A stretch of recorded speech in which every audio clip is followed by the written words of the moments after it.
of his life was miming drums for Sam Fox on Top of the Pops. For musicians in the Bardo chasing exhausted dreams, I hand you Hugo.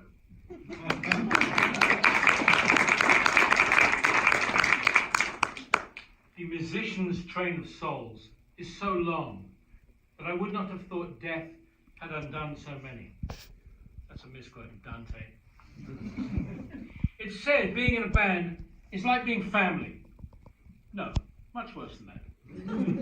Siblings don't endure strings of insomniac nights in a tour bus bunk, atop a stoner flatulating in the coffin below.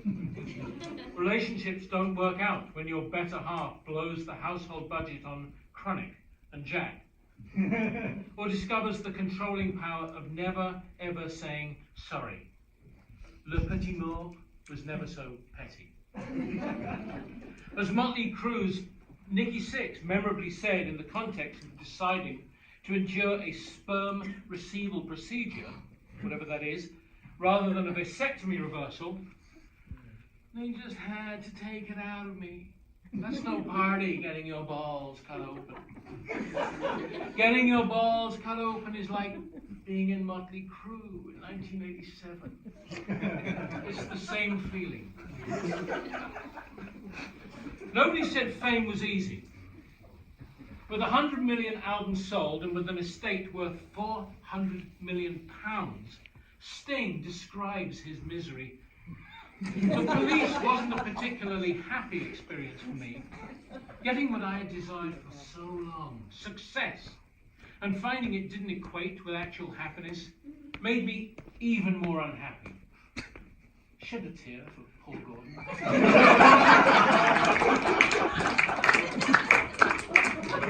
Metallica's death spasm was eased when they called in performance enhancement coach Phil Towell, aka Dr. Anger, to help them produce Death Magnetic, which he said was about rescuing the band on the verge of falling apart.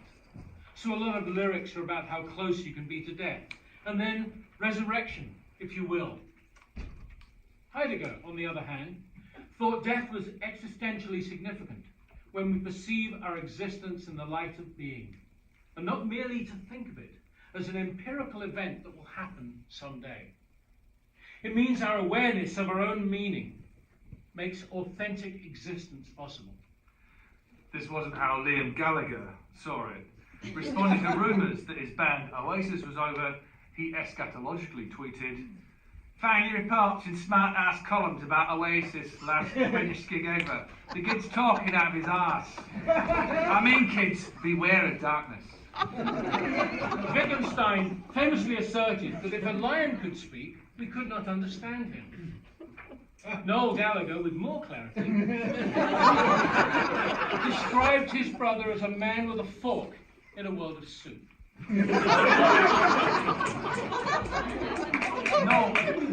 Noel was on point with Freud. He thought it was impossible to imagine our own death, because whenever we attempt to do so, we can perceive that we are, in fact, still present as spectators, but lead guitarists, the vainest, whiniest, and most controlling members of a self-obsessed tribe, would disagree. Now, as this is an academic conference, I needed some quantitative or qualitative evidence to support this view. So I googled guitarist art ... and the number one answer is douchebags. Now, plank spankers, it's true. Plank spankers see the world through the wrong end of a telescope and can never imagine the end, however much they try. They only see themselves surrounded by adoring audiences. And of course, in Seattle, we exclude Jimmy, whose genius transcends any snark. Paraphrasing Simone de Beauvoir, there's no such thing as a natural death for a band, because nothing that happens to a band is ever natural, since their existence calls the world into question. All bands must die. But every death is an accident, and even if the members consent to it, it's an unjustifiable violation. The halcyon days when punters were paid to own recorded music are long gone. Music royalties that music royalty like Levon Helm could depend on to see out his dotage, and not rely on the charity of strangers or digital philanthropists.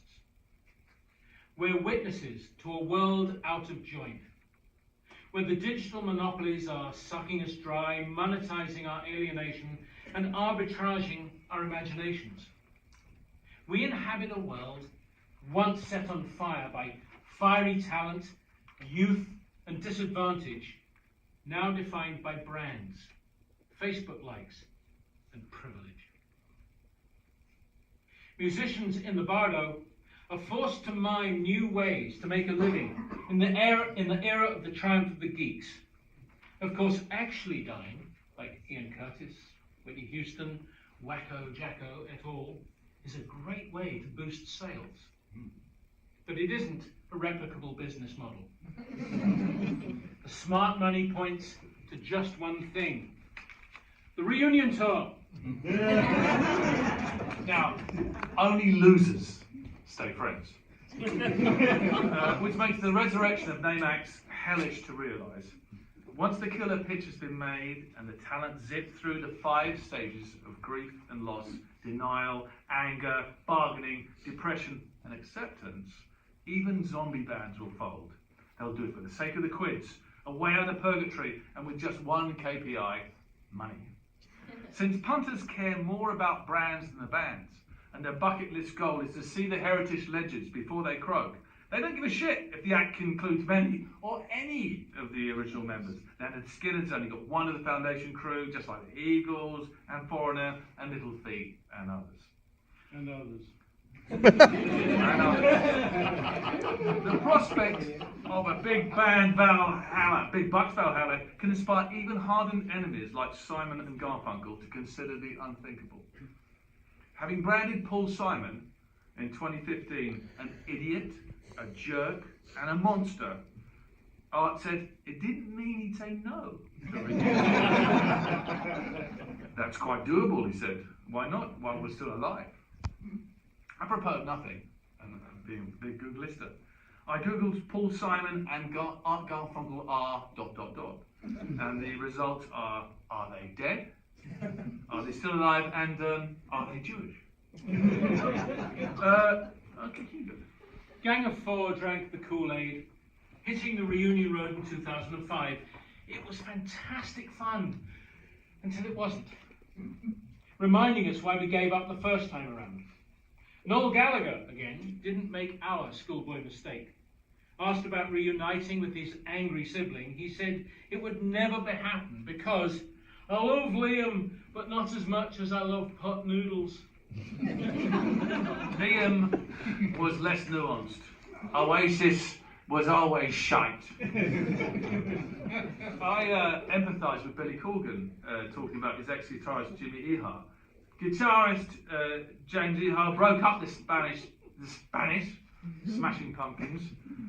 Not me, not drummer Jimmy Chamberlain, but James. Did it help that bassist Darcy Retsky was fired for being a mean-spirited drug addict who refused to get help? No, that didn't help keep the band together, not at all. I should have just said to Jimmy, you go to rehab, we'll continue, and James, get the fuck out of here. Whatever happened to our love? I wish I understood. It used to be so nice. It used to be so good. The afterlife could be little more than a zombie exercise.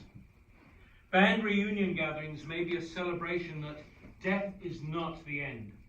Or they might be more a period of mourning, usually by music journalists, during which those songs and performances are reborn, just hopefully not stillborn. Are the bands going through the motions, or are they taking care to respect the legacy and their audience? How many original members, even still living members, does it take to be authentic, to deliver to audiences? 1? 4? On Tuesday night, just this week, I saw Mott the Hoople, or something very much like Mott. It was good enough for me, even though I wasn't crushed at the lip of the stage like I was in 1971. It was okay, even without poor dead drummer Dale Griffin. who I particularly missed because he produced one of our John Peel sessions. He let me use his cymbals. The guitarist still calls himself Ariel Bender in his 70s, which is absolute evidence of renewed life and defiance of death. And Ian Hunter still ain't no square with his corkscrew hair. At almost 80, is death-defying. Sha-la-la-la, push, push, baby. As Hunter edits Don McLean's song each night on stage, the day the music died, oh, did it? A valid reunion is built on nostalgia, but defies time, asserts its relevance, and shakes its youth still furiously at the audience, and hopes not to be ripped off again, or be pissed off by seeing what used to be youthful binge drinking morphing into middle-aged alcohol dependency, by partners still trying to keep that part of their youth alive. Listen, and in Brel's tortured words, weep loud for that and the passing time. When the Everly brothers sang so sweetly together, they were raging against their own machine, spinning around in a mandala of fortune, whose wheel they could never escape. The replacement of possibility with repetition left only hatred of the other, and a feud that, according to Phil, lasted more than a quarter of a century. Like Mick and Keith, the brothers loathed each other. They shared neither dressing rooms nor stage entrances, refused to do joint interviews or pose for photos together unless by arrangement. Like an apocalyptic horseman, it was a rider to die for. I'm jealous we only ever had one dressing room, between four. Phil finally snapped when Don, in his cups, forgot the words to Kathy's Clown, a song a mollusk could memorize, especially after 40 years of practice. Phil smashed his much-loved Gibson flat top to pieces and stomped off stage for good. He said he was tired of being an Everly brother. The Everly brothers died 10 years ago. Was it only 10? Like it says in Ecclesiastes, the dead know nothing, and they have no more reward, for the memory of them is forgotten. Don't want your love anymore. Don't want your kisses, that's for sure. I die each time I hear this sound. Here he comes. That's Kathy's Clown.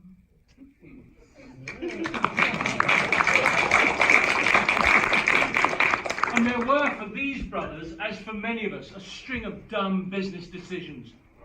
It pains me to describe or unravel those, a night sweats inducing exercise with too many memories of our own.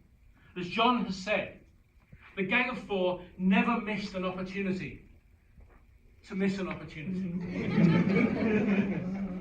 Less an ending, more a never-ending endgame. Breakups and makeups for the sake of the bucks, even for frequent flyer miles, with the loved work a distant memory. This isn't the end, my only friend. Hatred has two fathers, success and family.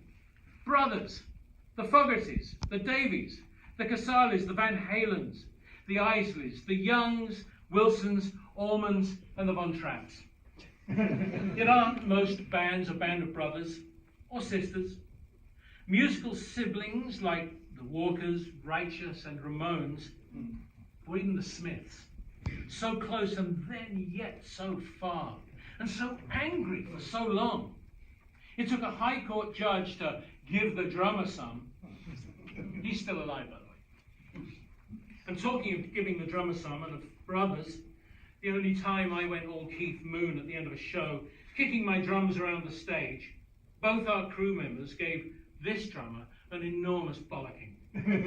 My brother Jolyon and Dave's brother Phil, I was rightfully put in my place. Those brothers you do not argue. John and Paul, or was it Paul and John? That Lennon-McCartney thing. inviolable unless someone else wants to be noted as McCartney Lennon, or just Lennon. Why? Is it the money? Is it the legacy? Reliving vivid experiences? The closeness, the mutual love and support forged by blood that can't but can turn bloody-minded. Siblings fight, some more ferociously than others. So what is it that holds them all together for so long, however tenuously? All for one and all for all means so much when there's nothing to lose, but it doesn't survive prosperity. To hell with poverty.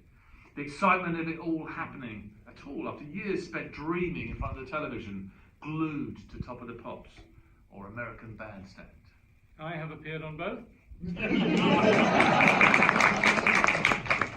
Wanker.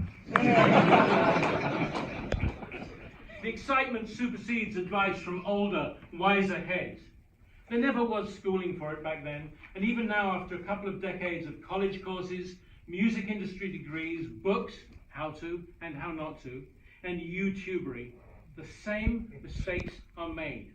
The same fights over money, credits, drugs, and broken promises. Death by 1,000 cuts, or by 4. I've been teaching about this for 20 years. I still feel that little headway has been made in keeping the wolves from each other's doors.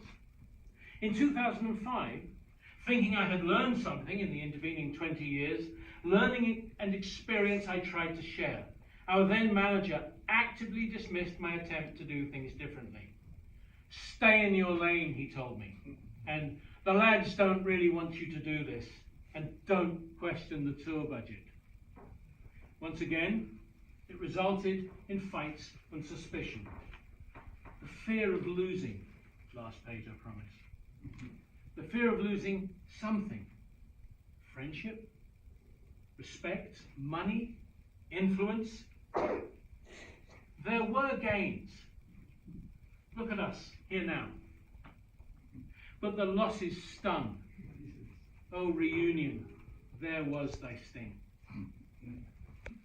I didn't know it at the time, but we had been in the Bardo, but we just couldn't escape. There is another way. ABBA. They seem to like each other. They do their own thing, they don't whine, they're comfortable in their own skins, and having turned down $1 billion to tour, Bjorn Ulvaeus insisted the band will never reform because we don't need the money. Their digital avatars tour instead. Their music plays in all formats, in screens and stages everywhere, and perhaps will for all eternity. Within them, but without them. Are they the first immortals who have cheated death? For the rest of us, as Karl Marx would have said, if you have been in a band that was big back in the day, first time tragedy, second time farce. We are born across the grove. The very light gleams for an instant, and then it's night once more.